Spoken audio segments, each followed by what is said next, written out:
thing I absolutely agree with, like you said, like say me at 15 years old, I was also a completely different person. Like one thing I absolutely agree with is that a person should not be defined by what they said or thought when they were a teenager, when they were a child, and when they lived in a very different world. So even like 10 years ago or even more, like 10, 20, 30 years ago, like, right, the world was a different place and there were different boundaries of what's acceptable and what's not acceptable. And if anything, it's a good thing that now we're more progressive as a society. But yeah, absolutely. Like at 15 years old, like I was way more like misogynistic than I am right now. I maybe made some inappropriate jokes, and I even actually made a video about it on my channel, which is super old, from like when I first started YouTube, talking about how I used to be misogynistic in a way because I would repeat whatever grown respected people around me would say. Because when you're a child, that's what you do. When you're a child, you go to an adult, you ask them what's right and what's wrong, and they tell you. And a lot of the time, it takes you years, if not decades, to unlearn that and to realize what's actually right and wrong, you know? And as much as it's not black and white, I do think some things are black and white. And for me, like, and for a lot of people around me, I just feel like unlearning is sometimes harder and more important than learning. There's a lot of things that we have to unlearn that have been instilled into us since our childhood. But one thing though, like the story about the KKK member who quit after the car ride, it's definitely a beautiful story. But one thing that I really believe in is that the oppressed don't owe the oppressor education. Like the oppressed don't owe the oppressor the labor of educating them.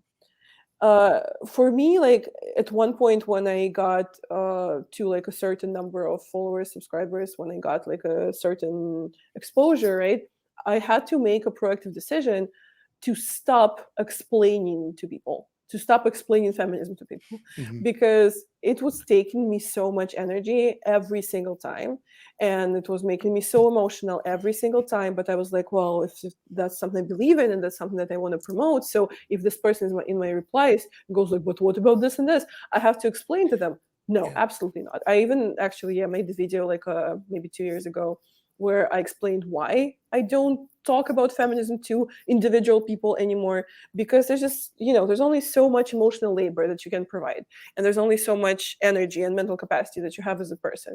I absolutely shifted my focus and I concentrated on making videos, making posts, making public talks, making pieces of content or pieces of information that you can come and consume without necessarily latching on to me and putting me in a position where we're having a 2-hour conversation where I'm defending my integrity as a human and defending my equal rights as a human, while you are going like, okay, but what about this? But what about that? Okay, I don't know. Maybe I'll consider that you deserve equal rights. Like, that's just not a position that I want to be in ever again. So even though it is a beautiful story, yes, and a lot of people will emphasize and a lot of people maybe will shift their perspective if they sit down and talk to a real person who has experienced whatever they're perpetrating. Yes, definitely. But don't expect the person who represents an oppressed group to sit down and baby you and educate you every single time. Like, that's just not how it works, and that's just not something that that should be happening, because it's just not fair. Add a little thing. It's just that with explaining people, for me, it was something that I had to realize, and that I really want other girls to realize, especially younger girls, because a lot of the times we would think that, like, okay, this guy's being sexist, but he just doesn't understand. He just needs an explanation. I can fix him, that kind of thing. And no, you can't. Like, a lot of the times you can't, and a lot of the times it's not your job to do that, because we live in the age of information. If they were actually willing to learn, if they were actually curious, if they were actually confused, they would go on the internet and they'd Google it. Or another thing that I always say that I always appreciate and I'm always open to is when a guy comes to me with a specific question. like, hey, I tried to research on this topic, but I don't understand this specific thing. Can you explain? Or can you direct me to a source? Or can you direct me to an article? That is an amazing question to ask. I absolutely appreciate it. Any person in the world, if they were to come to me with a question of that sort, I will absolutely answer. Thing is that happens almost never. And another thing is, like, we as women, when we try to explain feminism to men, we are talking about our lives. We are talking about a lot of issues that directly affect us. Like catcalling directly affects me. Abortion legislation directly affects me.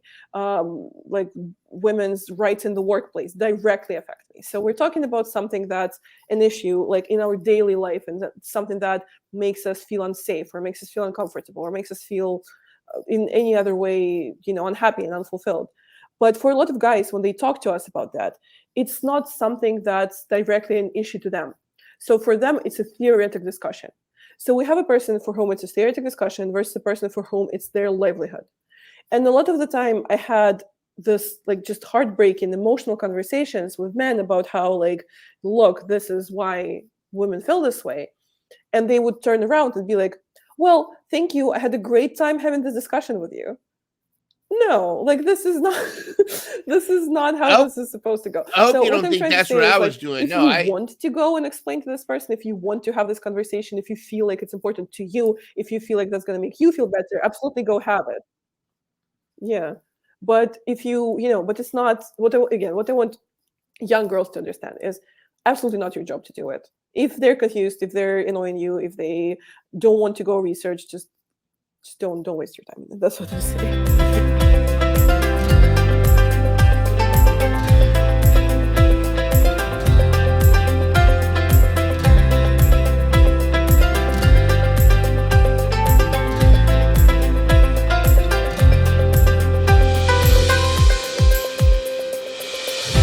Always remember, you are not alone.